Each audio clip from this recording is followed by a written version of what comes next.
Hello. I don't know if I don't know if I should be making this. I don't know if I'm supposed to be making this, but in fact, you know what? I'm gonna try to make it, but outside my car. See you in a second. I was saying, this is not the correct format for YouTube, but whatever.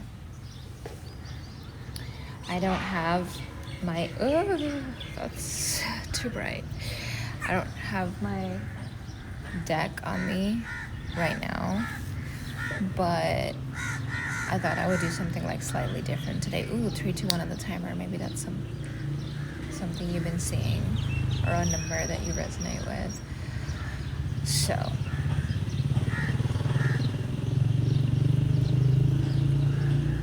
there's so many distractions around. Maybe that's like one of the messages. There's like so much noise. Maybe you got a lot of internal noise going on, or a lot of external noise possibly. Okay. I think, yeah. Now I can make eye contact. Eye contact achieved. Okay. So, I'm gonna use my clairvoyancy. What messages want to come through, Spirit? Okay, I said this in my last one, but I feel like it's coming through again. So, declutter is a message that is still coming through. So however that pertains to. Also, these are collective messages, so take it how it resonates for you. Don't force it to fit. You will know how this applies for you in your story, and you will know which ones are for you and which ones are not. So what I'm getting is that you might have been in a hermit phase for a while. You might have been like gone inside of your cocoon. Ignore my nails. Ugh, I need to like switch to gel polish soon. But like, okay, so you might have been in your cocoon there for a bit. You might have been called to like just go within, withdraw from like your external environment, or just like external pressure, forces, or opinions that may have been like sort of swaying you in different directions, or maybe they were weighing heavy on you. Maybe you were too overextended, like you had too much on your plate, like you were trying to look out for yourself and your desires or your interests, but at the same time you were being pulled in a lot of different directions and in a lot of different situations, perhaps, maybe not all of which you needed to be focused on at the time, but you're probably a really sweet, caring, generous person with your time, your energy. I mean, those are the two most important, like, valuable assets and resources to available to us, right? Especially if you're like on this journey and you're just like a more awakened soul, and you're consciously pursuing that and working on that, or working to better yourself in whatever way possible, or whatever way resonates for you, like at all times. So time and energy become all the more precious when you're focused on certain goals or certain visions, or a certain set standard maybe that you've set for yourself. But maybe the distraction comes in where it's just like you're trying to balance out like your needs and your wants and your desires with those of the ones that you love and you're like attached to. And maybe this is something that you've had to like get better at maneuvering as of late. Maybe this is a theme that you've like experienced or faced your entire life, like since a young age.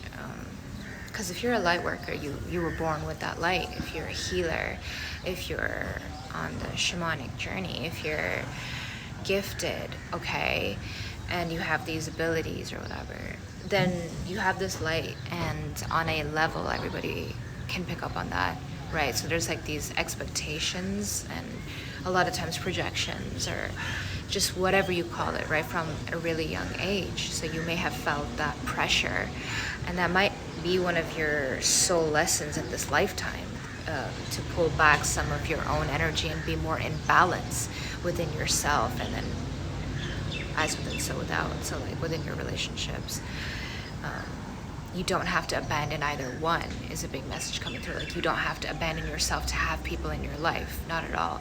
And you don't have to abandon, just completely isolate and abandon even the prospect of like people, because if you're a healer, you're a lover of the people. Like, it's just innate, it's in your nature, it's encoded in your DNA. So you don't just come down on earth with all these like healing abilities if you don't love earth and your home and your like just people in general, just all living things, right?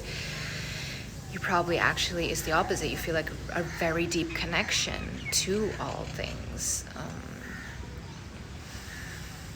And perhaps that's been like often misunderstood or lost on a lot of people. Like, maybe it just goes over their head or their level of consciousness, to be able to even comprehend that, because society and societal behaviors and so like societal norm and societal pressure, right, can like, I mean, it molds all of us, right, in all these different shapes and ways.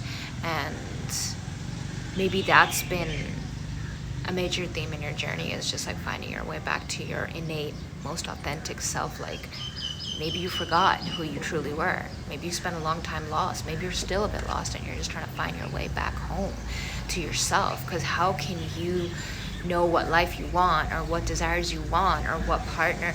Like, every single thing that fits in, like, you may have a vague, in some departments it may be very vivid, right? And then in some it might be just like blank, or just like really confusing. And that's always a call to sort of like reflect, hermit for a while, or disconnect with external noise and go to spaces and places, and maybe even go to people that like help cultivate and bring out that inner awareness, that inner knowledge, that inner peace. But I feel like it's so important, just like, to give light workers credit where it's due, because so many of them, like, it's just this invisible work that they do, in a sense, you know, like they show up spaces and they uplift environments, they work tirelessly on themselves and on breaking generational curses. And I feel like a lot of it is lost in translation and lost on people. They have certain patterns that they're here to sort of like annihilate, and they're here to free themselves, and entire lineages and generational curses. They're generational curse breakers, and they're working overtime behind the scenes so much of the time. And it's just like, frankly, a little audacious that like people would assume that they were lazy or not hardworking, or people just assuming that they were like downright stupid because they didn't understand their journey or their choices, or maybe they weren't the same choices that they wanted for them, right? Or maybe they behaved differently from like regular society and how people had a fixed or set way of doing things, right? And that would obviously trigger, because it's a system, right? It's a system for a reason. So that would obviously trigger a very intense reaction in a lot of people. And those could be people incredibly close to you and tightly knit, like woven together, that you've known and been around your entire life. So obviously that can be incredibly heartbreaking as well, when you're reaching for your own goals and desires that you feel innately called towards, because it's your soul's destiny, your soul's path, and that longing is there with purpose and reason. It wouldn't just be there randomly. I mean, there is no such thing as like, there's no such thing as coincidences. Nothing is random.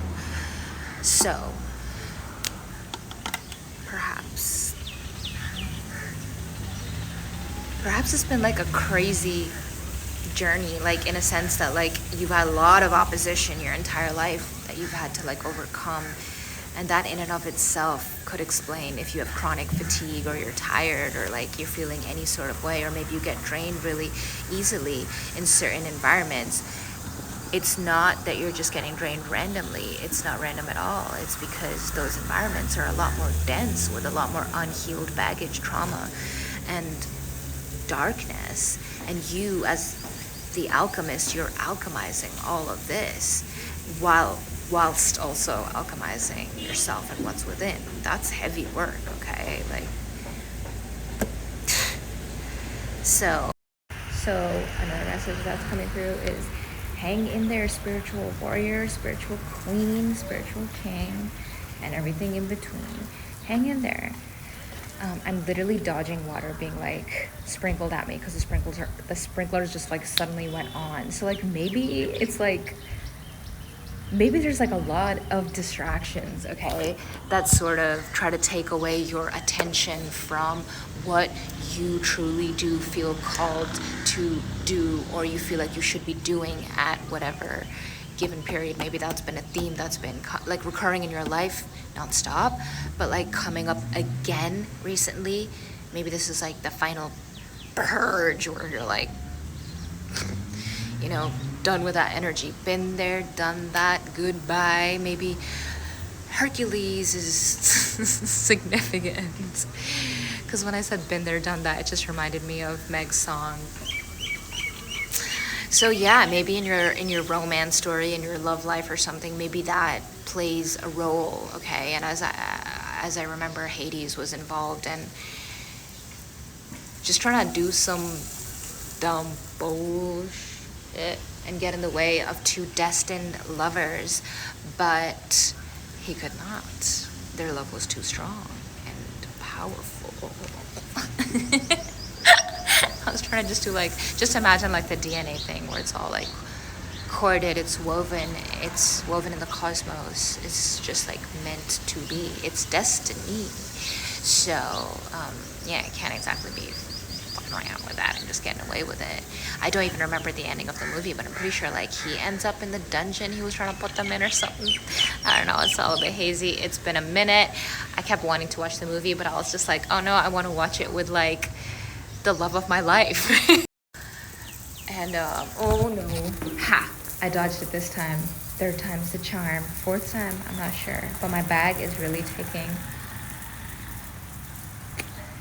yeah, my bag's like soaked in this leather, but whatever. Anyways, yeah, so I'm pretty sure this message is done, and those are the messages that want to come through. I'm just going to check one more time with Spirit. Is there any other messages that want to come through at this time for my Spirit team, for my collective that is tapped into?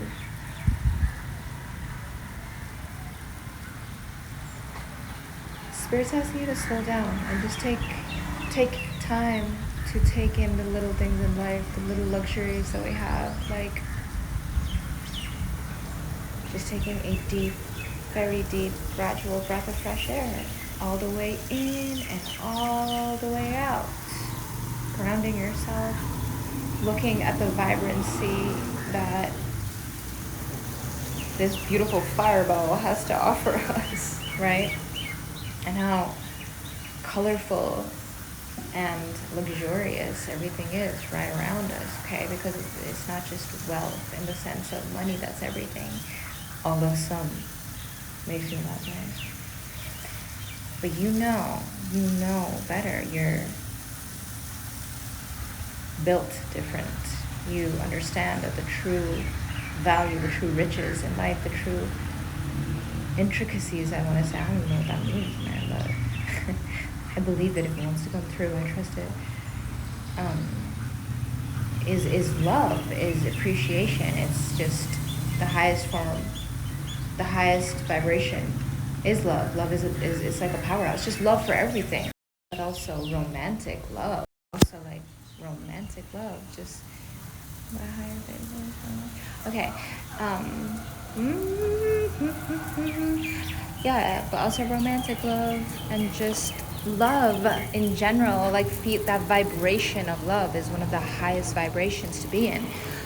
And love could appear in 1,000 bajillion different ways, shapes, and forms, right?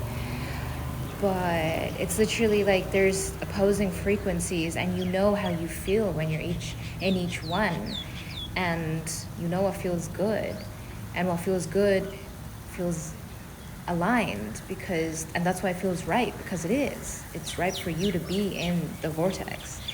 And when we're always being guided and led, like when you're on an opposing side, which is normal and happens for all of us. We're having a human experience at the end of the day, but you know that doesn't feel good.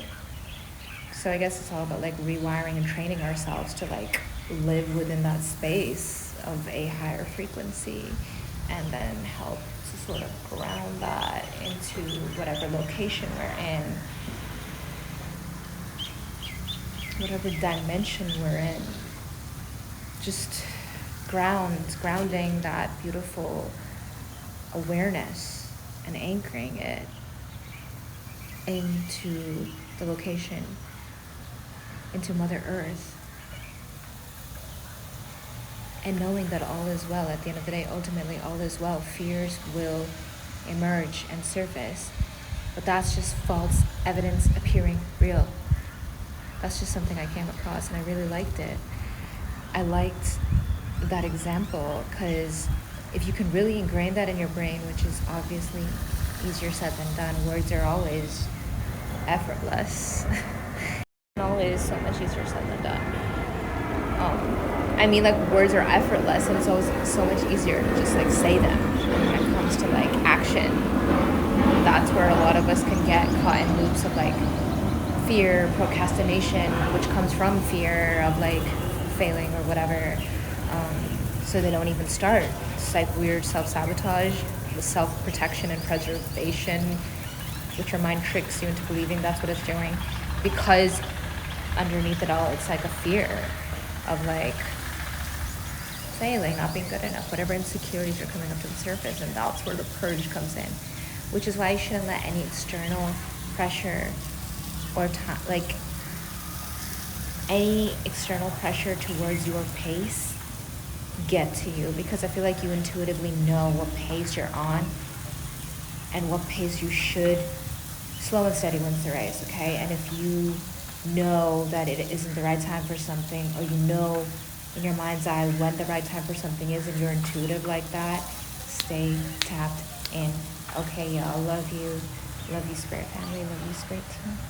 I'll see you in the next one.